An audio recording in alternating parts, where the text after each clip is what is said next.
हाँ। और जेल तो जेल ही होती है जी। और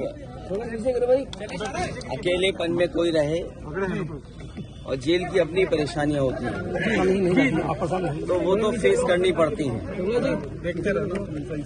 और हमें उम्मीद है कि उन्हें न्याय मिलेगा, उनके परिवार को न्याय मिलेगा। आदरणीय मोहम्मद आजम खान साहब, उनके साथ अन्याय लगातार हो रहा है। ये भी इनह्यूमन एक्टिविटी है सरकार की कि दो परिवार एक साथ नहीं है।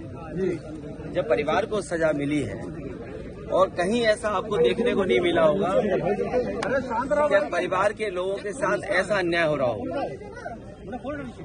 कम से कम सरकार को ये दृष्टिकोण तो रखना चाहिए कि परिवार एक साथ रहे। जब इतनी तकलीफ और परेशानी में है, क्या सरकार यही तकलीफ परेशानी देना चाहती है? और वो भी झूठे मुकदमे लगना। सरकार ये कहती है कि दुनिया में उनकी पार्टी सबसे बड़ी है, लेकिन जो लग रहा है Bharatiya Janata party world record नहीं, ये वर्ल्ड रिकॉर्ड से ऊपर चले गए हैं। ब्रह्मांड रिकॉर्ड बना रहे हैं झूठे मुकदमों का। लगातार वर्ल्ड रिकॉर्ड नहीं, ब्रह्मांड का रिकॉर्ड बना रहे हैं झूठे मुकदमों का। और केवल उत्तर प्रदेश नहीं, रामपुर टिकट कहीं पर देख लीजिए आप, हर जगह मुकदमे झूठे लगाए जा रहे हैं। और जो इलेक्ट्रल बॉन्ड ने भारतीय जनता पार्टी का बैंड बजाया, उसकी वजह से आप दिल्ली को भी देख लीजिए कि दिल्ली में क्या हो रहा है। क्या देश ये स्वीकार करेगा झूठे मुकदमे लगा के लोगों को जेल भेज दें? और अन्याय की कोई उम्र नहीं होती है। जुल्म की करने वाला कितना भी जुल्म करेगा, अंत में सच्चाई की जीत होगी, सच्चाई की जीत होगी। ये इलेक्ट्रल बॉन्ड ने भारतीय जनता पार्टी का बैंड बजा दिया है। इसी इलेक्ट्रल बॉन्ड ने भारतीय जनता पार्टी का बैंड बजा दिया। इसीलिए घबराहट में इस तरह का खबर बदल जाए, न्यूज बदल जाए, दूसरी चीजों पे ज्यादा चर्चा हो। और सवाल तो मैंने आपसे कहा बुनियादी, क्या किसान की आय दोगुनी हो गई जी? क्या महंगाई कम हो गई? क्या नौजवानों को नौकरी रोजगार दे दिया जी? क्या आज उत्तर प्रदेश में लोग सुरक्षित हैं? कहाँ घटना नहीं हो रही? क्या आप सोच सकते हैं कस्टोडियल डेथ हो रही हो? जो लोग विश्व गुरु बनाने का संकल्प लेते हो, विकसित भारत को बनाने का संकल्प लेते हो, वहाँ कस्टोडियल डेथ में वो प्रदेश नंबर 1 हो। बदायूं कांड पे क्या कहेंगे? ये जितने भी कांड हो रहे हैं, लॉ एंड ऑर्डर, आप खुद सोचिए, 3 घंटे में एनकाउंटर कर दिया। आप खुद सोचिए कि जो सरकार ये कहती है कि 0 टॉलरेंस है लॉ एंड ऑर्डर के मामले में, इसका मतलब ये सरकार इंतजार करती है घटना होने का। जो रिस्पांस सिस्टम बना था या जो लॉ एंड ऑर्डर का 0 टॉलरेंस की बात थी, वो 0 टॉलरेंस 0 हो गई कि नहीं हो गई?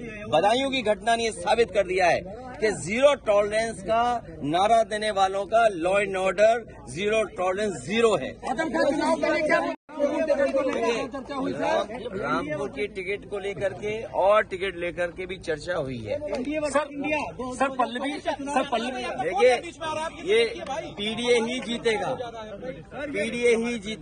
पीडीए ही एनडीए को हराएगा। और पीडीए से घबराई हुई है सरकार। लगातार मुख्यमंत्रियों पर कार्रवाई हो रही है, क्या ये कोई नया तरीका नहीं है। ये समय बहुत बलवान है। हमने आपने तमाम किस्से सुने होंगे, समय से ज्यादा बलवान नहीं है। और समय आएगा जब बीजेपी को भी जनता सबक सिखाएगी। केवल जनता इंतजार कर रही है कब उसे वोट डालने का मौका मिल जाए। और केवल मुख्यमंत्रियों को जेल भेजने से कुछ न्यूज को कंट्रोल करने से लोकतंत्र में इनकी जीत नहीं होने वाली है। ये लोकतंत्र को कमजोर कर रहे हैं।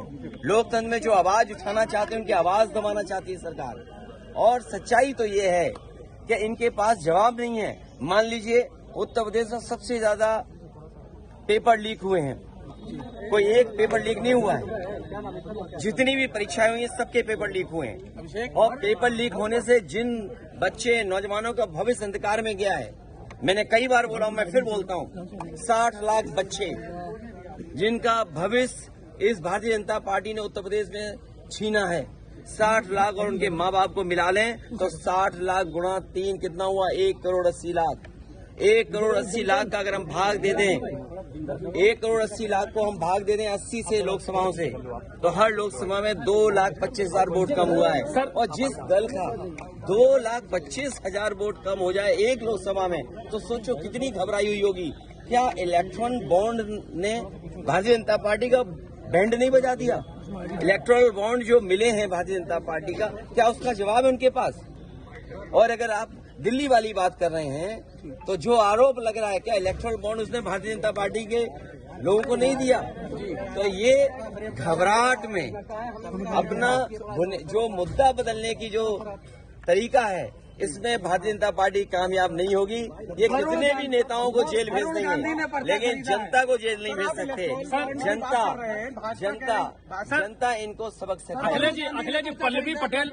नमस्कार, मैं हूं रवि सक्सेना। अगर आपको मेरी ये वीडियो अच्छी लगी हो तो आप सब्सक्राइब और लाइक जरूर कीजिएगा। और हाँ, हमें सब्सक्राइब और फॉलो करना ना भूलें, ताकि आपसे कोई नया अपडेट छूट ना पाए।